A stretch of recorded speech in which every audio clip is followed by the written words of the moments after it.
Bairiya town की तरफ से फील्ड मार्शल सैयद आसम मुनीर अहमद शाह के नाम जो है वो एक अपील जो है वो लिखी गई है सोशल मीडिया पेज के ऊपर। और ये जो पोस्ट हुई है ये बैरिया टाउन का जो अपना पेज है, ऑफिशियल पेज है, वहां से की गई है। और उसमें बहुत सारी चीज़ों का जो है वो आजाना अपील लिखी गई है। अब बैरिया टाउन के साथ जो इम्तियाजी सलूक हो रहा है, उसकी कीमती अमलाक को जो कम कीमतों पर फरोख्त करने के खिलाफ लाखों पाकिस्तानी खानदानों की उम्र भर की जमा पूंजी तोहफल। तो ये एक बहुत लंबी चौड़ी जो है वो 3-4 पेजेस के ऊपर जो है वो अपील लिखी गई है, जिसके अंदर बार बार मेरे ख्याल में जिक्र तो उसी बात का किया जा रहा है कि जो हमारी प्रॉपर्टी है बैरिया टाउन की, उसको नीलाम किया जा रहा है और सस्ते रेट के ऊपर नीलाम किया जा रहा है। बैरिया टाउन का आपको पता है काफी टाइम से केस चल रहा है सुप्रीम कोर्ट के अंदर, और मलिक रियाज साहब उस केस को जो है वो उस तरीके से जैसे फॉलो करना चाहिए था नहीं कर रहे, बाहर बैठे हुए हैं, पाकिस्तान के अंदर नहीं आ रहे। मुतद्दद बार जो है उनके वारंट गिरफ्तारी और इस तरह का चीजें, फिर नैब के अंदर उनका केस चल रहा है। नैब ने बहुत सारी जो प्रॉपर्टीज हैं उनको ऑक्शन करने के भी आर्डर दिए, बकायदा तौर पे ऑक्शन हो भी चुके हैं। उसके बावजूद बैरिया टाउन के जो ओनर है मलिक रियाज साहब वो नहीं आए। बैरिया टाउन की मैनेजमेंट जो है वो चूंकि पाकिस्तान के अंदर मौजूद है,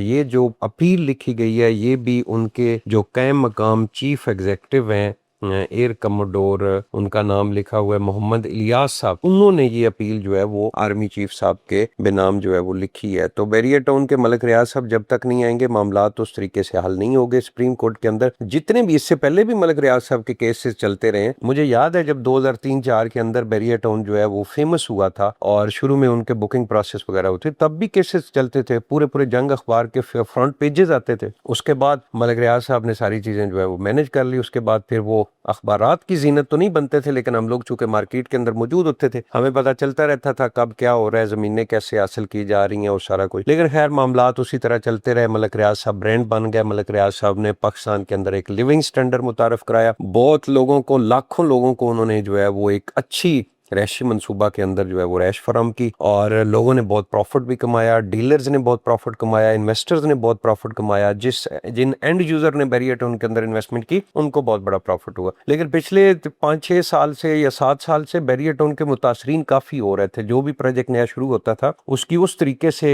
कंप्लीशन नहीं होती थी कि सारे जितने लोगों ने अप्लाई किया था सब अकोमोडेट हो जाए। इस वक्त भी बैरिया टाउन, कराची, लाहौर, रावलपिंडी और पेशावर के मेरे ख्याल में ना करते हुए 1 लाख के राउंड अबाउट मुतासरीन भी हैं। तो खैर बैरिया टाउन के जो मेंबरान हैं, जिन लोगों ने बैरिया टाउन के अंदर इन्वेस्टमेंट की हुई है, वो बहुत ज्यादा परेशान है। मैं खुद भी, ये जो अपील है ये तो उनकी सरकारी सतह पे की गई है, मैं एज ए रियल्टर जो है वो गवर्नमेंट ऑफ पाकिस्तान के इदारों से अपील जरूर करूंगा कि बैरिया टाउन के जो मेंबरान हैं, जिन लोगों ने बैरिया टाउन के अंदर इन्वेस्टमेंट की हुई है, घर बनाए हुए हैं, अगर इसी तरह हालात रहे तो कभी सुनने में आता है जी कि बिजली जो है वो बंद हो गई है और मैनेजमेंट काम नहीं कर रही, कभी कुछ मसाइल कभी कुछ मसाइल, तो खुदा के लिए आप लाजमी बैरिया टाउन की मैनेजमेंट को कम से कम काम करने दे। बाकी केसेस जो है वो जैसे सुप्रीम कोर्ट के अंदर, पाकिस्तान के अंदर जितने भी इस वक्त बड़े डेवलपर हैं सबके केसेस चल रहे हैं। ये नहीं हो सकता कि बाकी जो है वो सारे मौजें कर रहे हैं और सिर्फ बैरिया टाउन की केसेस जो है वो सुप्रीम कोर्ट के अंदर चल रहे हैं। जितने भी डेवलपर हैं, बड़े बिजनेसमैन के केसेस चलते रहे, उन्होंने 20-20 लोगों की वकला की टीम रखी हुई है। मलिक रियाज साहब के भी इससे पहले जो केसेस चलते रहे, मलिक रियाज साहब ने खुद चैनल के ऊपर बताया था कि मैं वो पहिए लगाता हूँ, मेरी फाइल जो है वो क्लियर हो जाती है। तो इन चीज़ों को फेस करें। मलिक साहब अगर आप बाहर बैठे रहेंगे, मामलात बनेंगे, तो लाखों लोग जो आपसे मुतासरा इस वक्त हो रहे हैं, दिन ब दिन जो है वो बैरिया टाउन के मैनेजमेंट के हालात उस तरीके से पहले नहीं रहे। एक ब्रांड था बैरिया टाउन और अब दिन ब दिन डाउन होता जा रहा है। तो खुदा के लिए आप आए, पाकिस्तान आए, अपने मामलात ठीक करें, गवर्नमेंट के इदारों से मामलात अपने ठीक करें, जो भी आपकी रिकवरी है वो सारी क्लियर करें, और बैरिया टाउन को हमारी दुआ है कि बैरिया टाउन दोबारा से जो है वो एक ब्रांड बने।